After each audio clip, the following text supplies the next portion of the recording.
బాగున్నారు కదా అందరూ? బాగానే ఉంటారు, ఎందుకంటే పక్కోని జీవితంతో ఆడుకుంటున్న వాళ్ళు అందరూ మంచిగానే ఉంటారు. జాన్లిరి నవ్వుతే తప్పు, జాన్లిరి ఏడుస్తే తప్పు, జాన్లిరి ఒకరితో మాట్లాడితే తప్పు, జాన్లిరి కూసుంటే తప్పు, జాన్లిరి నిల్చుంటే తప్పు, జాన్లిరి నవ్వుతే ఓవర్ యాక్షన్. జాన్లిరి పద్ధతి ఉండదు, నేను నేర్చుకోవాలి. ఫోక్ ఇండస్ట్రీలో పద్ధతిగా చీర కట్టుకొని ఇప్పటి వరకు మెయింటైన్ చేసింది నేనే. ఫస్ట్ నాకు ఆన్ కెమెరా ఆఫ్ కెమెరా ఒకలా ఉండదు. నేను అందరితో నవ్వుతూ మంచిగా ఉంటాను, ఎంత పెద్దోళ్ళైనా ఎంత చిన్నోళ్ళైనా సరే.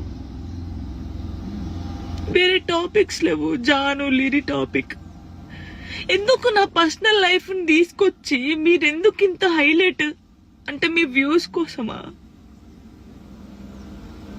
దేనికోసం? ఏ రోజు మాట్లాడలేదు, కానీ నాకు ఓపిక నశించింది. నాకు ఈ బాధ తట్టుకోలేకపోతున్నా, ఎవరు చెప్పుకోవాలి కూడా అర్థం కావట్లేదు నాకు. నా లైఫ్ మీద మీకు ఇంత ఇంట్రెస్ట్ ఎందుకు? మీ లైఫ్ మీద పెట్టుకోండి కదా. ఆ టైంలో మీ లైఫ్ మీద పెట్టుకుంటే బాగుంటది. ఒక అమ్మాయి జీవితంతో ఆడుకోవడం ఎందుకు? నా కొడుకుని మంచి చదువుకొని మంచి పైసల్లో చూడాలనుకున్నా, అది చూడలేనేమో నేను, నాకు అర్థమవుతుంది.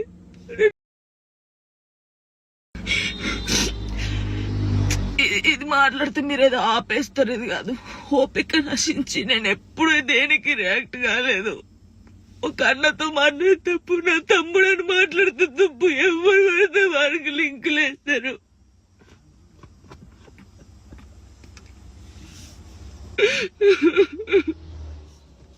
నాతో అయితే నేను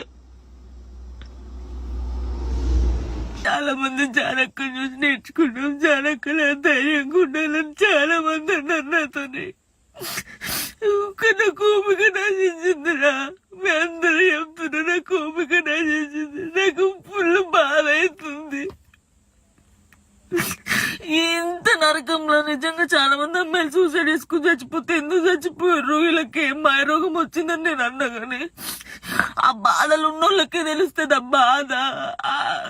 అట్లెందుకు మైండ్కి వస్తుందని నాకు ఇప్పుడు అనిపిస్తుంది.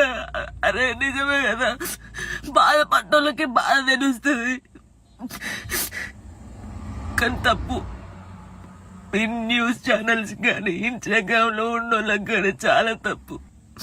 అసలు నా వల్ల మీకు ఏమైనా హాని జరిగిందా? ఏమైనా నష్టం వచ్చిందా? జానులేరి నా కొంచెం మంచి కూడా ఉంది కదా, మంచి పెట్టొచ్చు కదా. అన్నయ్యతో మాట్లాడినా, అక్కతో మాట్లాడినా, చెల్లెతో మాట్లాడినా, ఎందుకు నాకు ఇద్దరు నవ్వినా నేను కూర్చున్నా అసలు. అయ్యో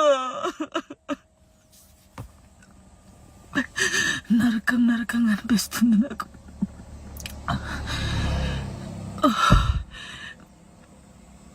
తప్పు, మీరు చేసేది చాలా తప్పు.